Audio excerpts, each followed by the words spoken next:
Good morning, loves. It's Motivation Monday with yours truly, Dr. K. Good morning.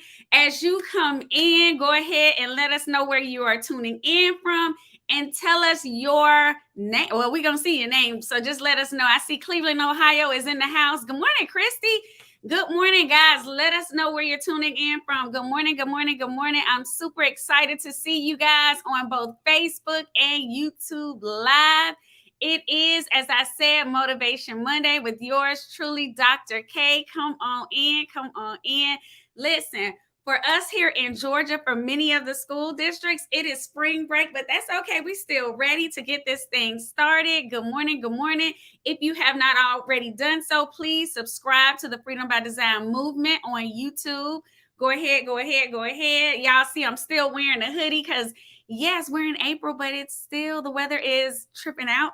Good morning to my awesome husband. Good morning, Frankie. Good morning. Thank you for tuning in. Good morning, Mom. Lancaster, PA is in his house this morning. Good morning.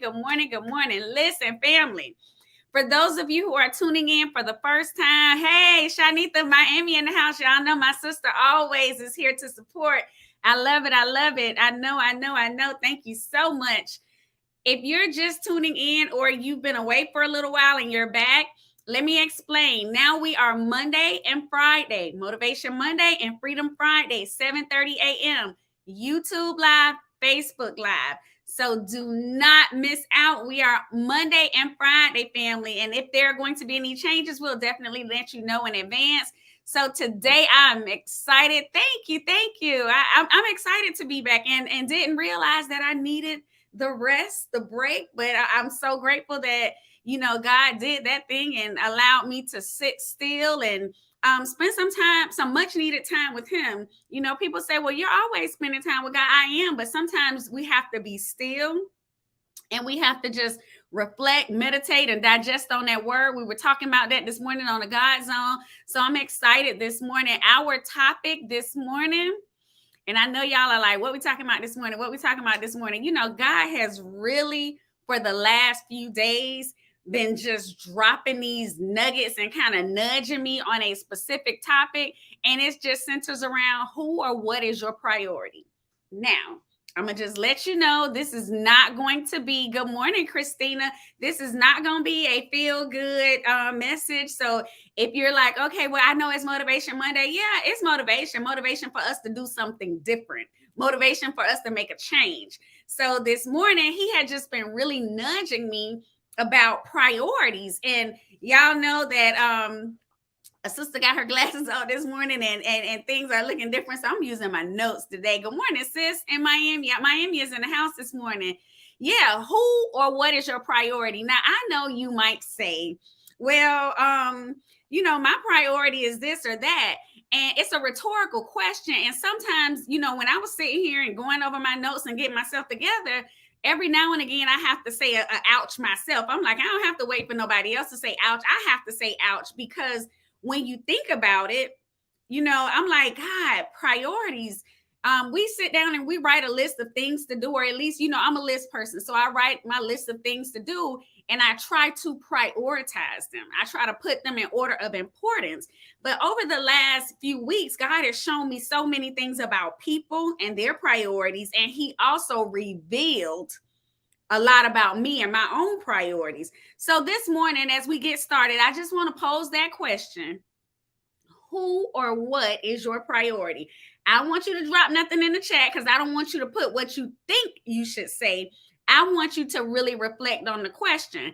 And I'll go even a little step further. Let me come to your house.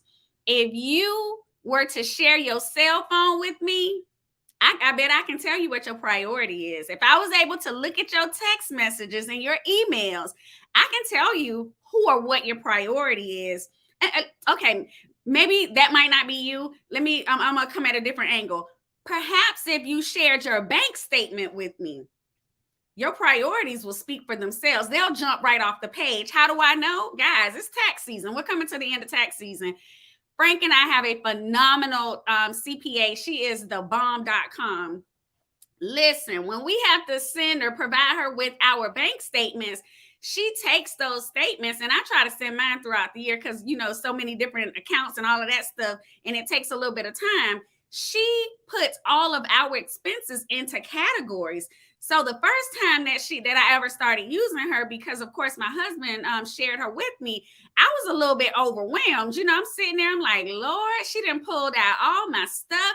And it makes you look at it, and you can see it real good on a chart. You can see the numbers. You see how much money you're spending on entertainment, how much you're spending on taxes, bills, tithes, how much you're spending or not spending, recreation. So like I said, the first time I saw it, it was sobering. I was like, okay, but I saw a disparity in my own documentation. I said, oh, I got to get this right, because she also lets us know how much money was flowing through our house. And she was very quick to say, okay, this is where your money is going.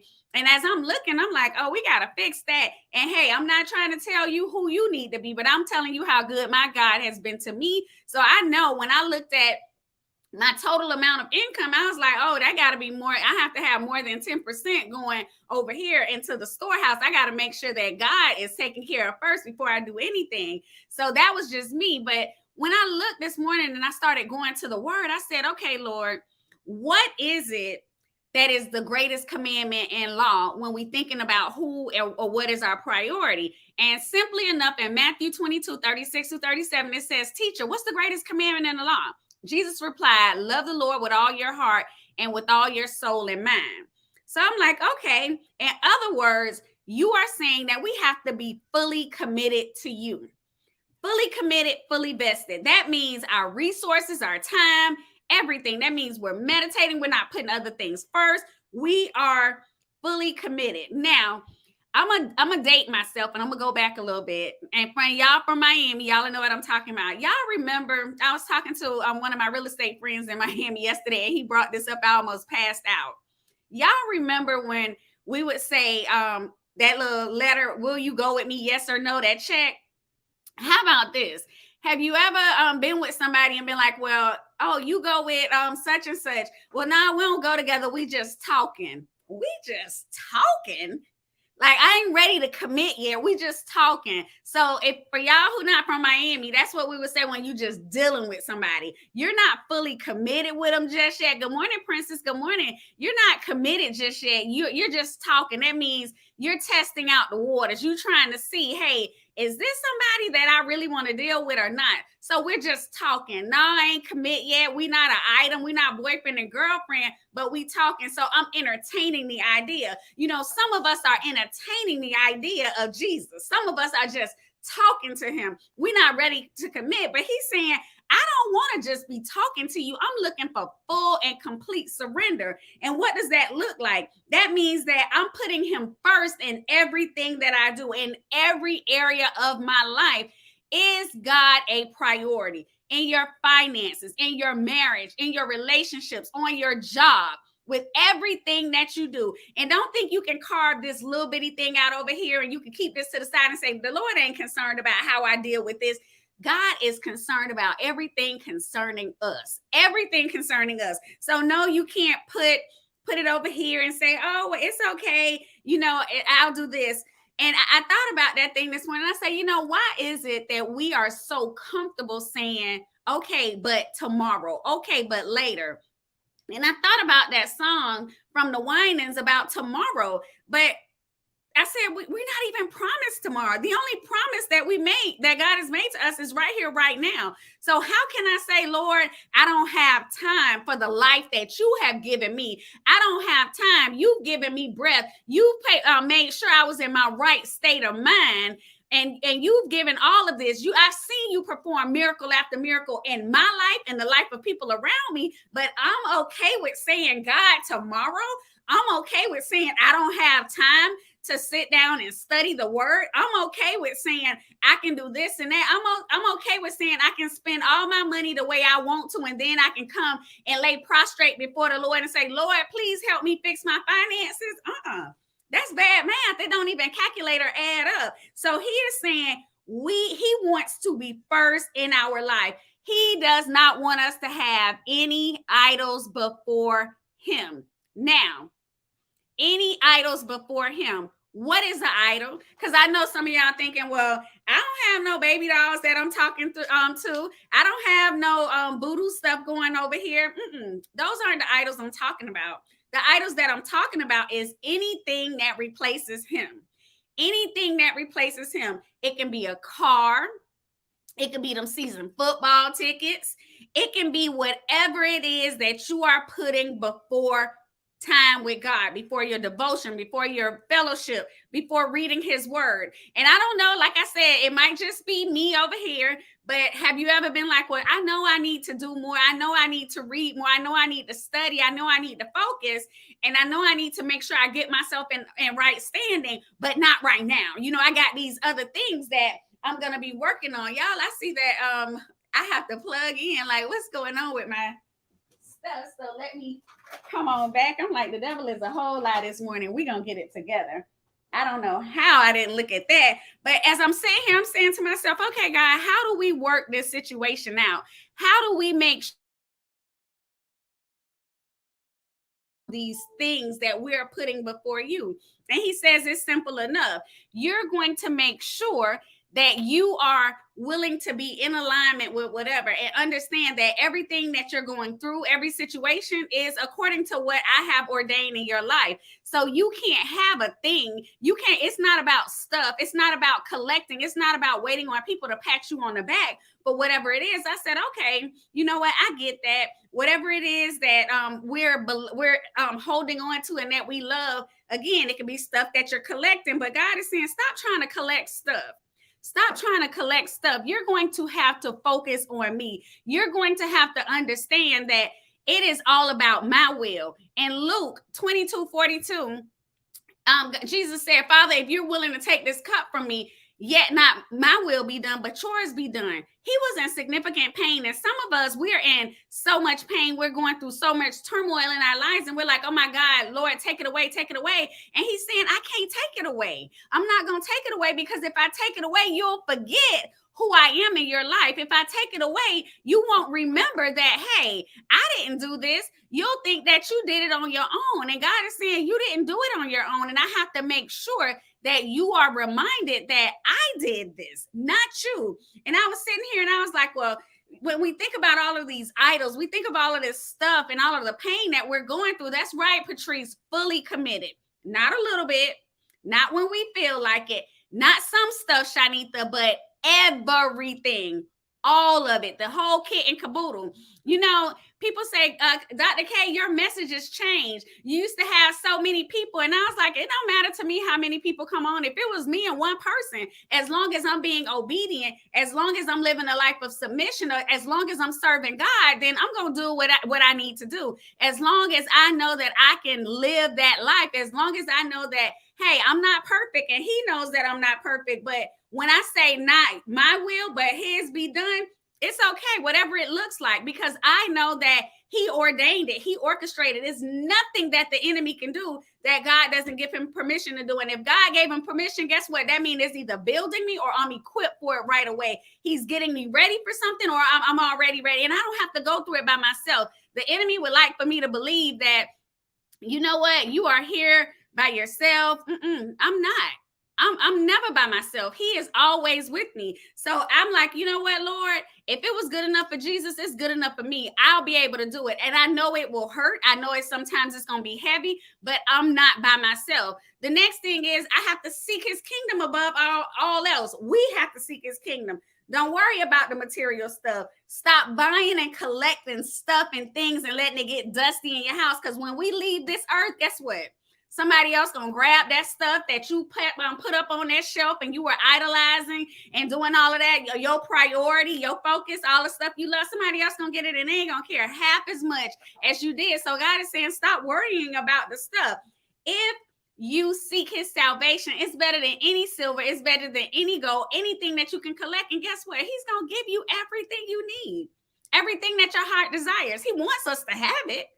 And sometimes we'll say and we'll hate on other people, be like, why they got this or how they got that? Because you don't know the hell that they're catching in the background. You don't know what they've had to sacrifice. You don't know what they're doing. You're looking at the output. That's why we got to sometimes put on blinders. We have to hold a mirror up in front of us and look at what we're doing, not what they are doing, because we have no idea. The last thing is we got to have faith in God. Now, I know that sounds like, oh, Dr. K, it seems so much easier. It's easier said than done. And you know what? It's not. It takes me back to Elijah and the widow. She only had enough flour and oil for herself. She was like, listen, I'm going to make this last loaf of bread. I'm going to drink and we just going to wait. Me and my son, we're going to wait and we just going to go ahead and die because we don't have anything else. And Elijah said, no. Make me a small loaf first and give me something to drink and then make something for you and your son. Now that right there, that's a whole word for a whole nother time. And he was saying, put God first, trust God, have faith in God. Do this and watch him work in your life. And she did it, exercising faith. And guess what? Flour was plentiful. She never ran out of oil. She gave to him first.